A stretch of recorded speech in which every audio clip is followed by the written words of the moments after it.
Welcome back, artists. Today you are with the Crazy Art Lady, and we are going to continue on our basic shapes today.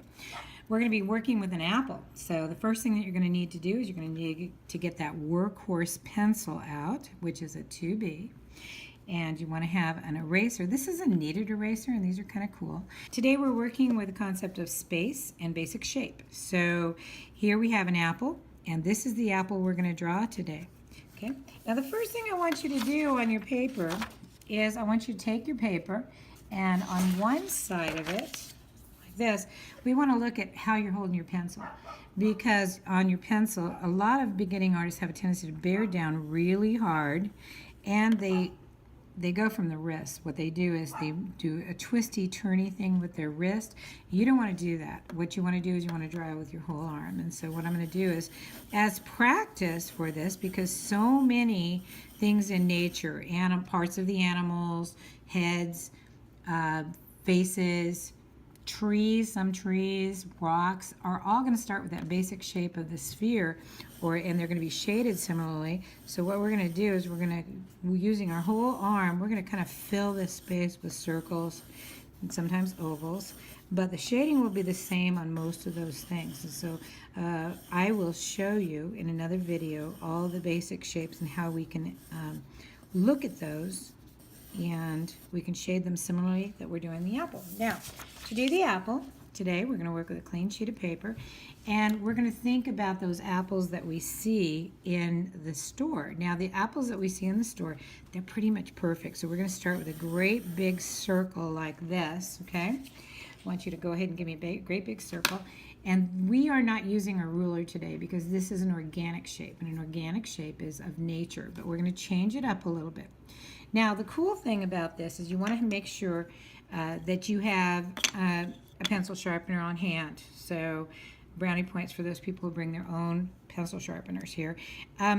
And a lot of people think, oh, I got to go get specific art pencils, but you have to realize that most of these pencils that they sell for school, like even the mechanical pencils, those are 2Bs. So you're not going to have any problem working with those, okay?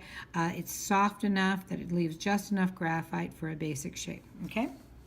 So our stuff we're going to be working with today is called shape, and that's our element of art today. So let's go ahead and put that on there, okay? Just so you know, and then your parents know, or whoever you want to show this off to knows. So what we're going to do is put your first and last name and your period number. If you're working in a classroom, you are going to put the date. So today's date is 8/16/17. So you can see that I put that way down here like that, but I'm going to move this back up. Okay, so when I go into the store, I can see these beautifully perfect apples. But honestly, apples aren't perfect. If you've ever been to an apple orchard, you're going to see apples that really do not look like the ones in the store. Sometimes you're going to see one that looks like Donald Trump or Hillary Clinton. But the ones in the store are pretty perfect. But I don't want you to get into that, oh, it's going to be perfect, because that's like so boring. Okay? So now what we want to do is we're going to go ahead and make this look a little bit more apple-y. Not a word, but we're going to go ahead and make it look more like an apple. And so, because it looks kind of like an orange right now. So what we're going to do is on your basic apple, you're going to bring it out a little bit more on this side, okay? And you're going to bring it out a little bit more on this side, like this. And then we're going to bring it in. And down at the bottom, we're going to bring it in even more and even more. And then we're going to kind of give it a little bit of a, you remember that star pattern that you see on apples sometimes down there, okay? So now what I'm going to do is I'm going to go ahead and erase it. I'll go ahead and use my kneaded eraser right now because most of you don't have an electric eraser. So I'll go ahead and put that in there. And I'm going to erase this part here. And does that look a little bit more apple-y to you? Okay, I think it does for me. So the next part you're going to do is you're going to go ahead and give yourself an arc right there, okay? That arc is going to give it that three-dimensional quality. It's going to bring it out from the picture plane, okay?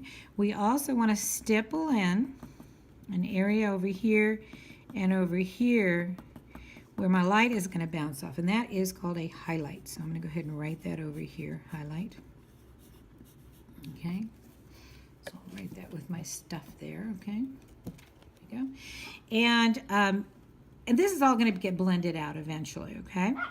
Now, from this part here, I want to go ahead and create my stem. So what I'm going to do is I'm going to create 1 and then 2 parallel lines here that are curved. And at the end, I want to create an oval, and you can see that that creates a sense of dimension on that. This is actually a cylinder, one of the shapes that we're going to be exploring in the next couple weeks. But what I want to do is I want to make that look a little bit more dimensional. So you can see that my light's hitting here. It's bouncing off in the shape of the apple. And so what I'm going to do now is I'm going to identify my contour line. And you can see down here, my contour lines are rounded like this. And then this contour line here, I just want to get some contour hatching up here. Okay, like that. And that's going to give it that more of a three-dimensional quality. Okay. Now, this area here is going to remain very, very, very, very clear, okay? And then we're going to also get some contour lines here, and we're going to come all the way around. And sometimes what I like to do is I like to lay my pencil on the side, okay, because then it gives it that kind of, you know, blended look. But we're going to go ahead and give ourselves here, like this.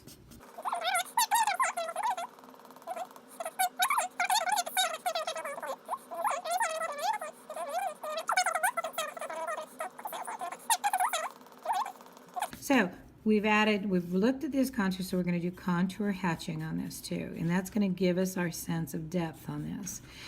Space, to create a sense of space in art, I'm always looking to create more depth.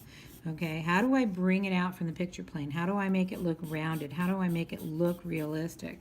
Now I'm going to switch my paper like this because I just do better like these. So what I'm going to do is I'm going to come up here.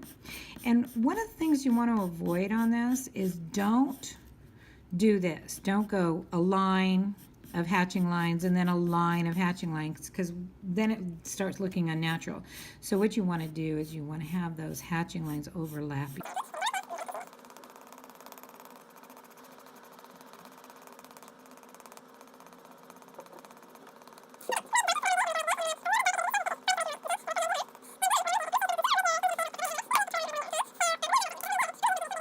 Tubies are great for this. Now, if I'm doing something that I want to save for a long time, I don't want to do this because there are oils in my skin that are reacting with this. But actually, when I'm doing like kind of, I always call them take or toss, you know, take it home or toss it, whatever. And so what I'm going to do is I'm going to go like this, and I'm going to follow that line in blending. And I can kind of blend this out a little bit, okay? But again, you don't want to do this kind of finger blending with something that, you know, you really want to keep for a long time. So what we're going to do is we're going to go like this, and I'm going to do some more blending. And you can see that the more oils on the skin, the better it does on that. Like I said, this is not something that you're going to keep for professional stuff. And then what I want to do is I want to add my shadow, okay? So on my shadow, what I want to do is I want to take a look here. Okay, I'm going to bring it back up here. And you can see that the light is hitting right here, okay? Light is hitting here. So that means that the shadow is going to be behind here. So let's go ahead and put this on a table. And our shadow is going to be flat. And it's going to be on our table back here. Okay, so a lot of people think you've got to work with those contour lines again, okay? But you don't. I'm gonna let the dog in. Okay, and then here we have it up here, and your beautiful picture is done. And now you can say, okay, I've got the first shape done. Now, according to Cezanne, after this shape is done, looking pretty good, after this one is done, what happens is that you could technically draw about a third of what you see in the natural world. Now, I don't know if you believe me, okay, on that.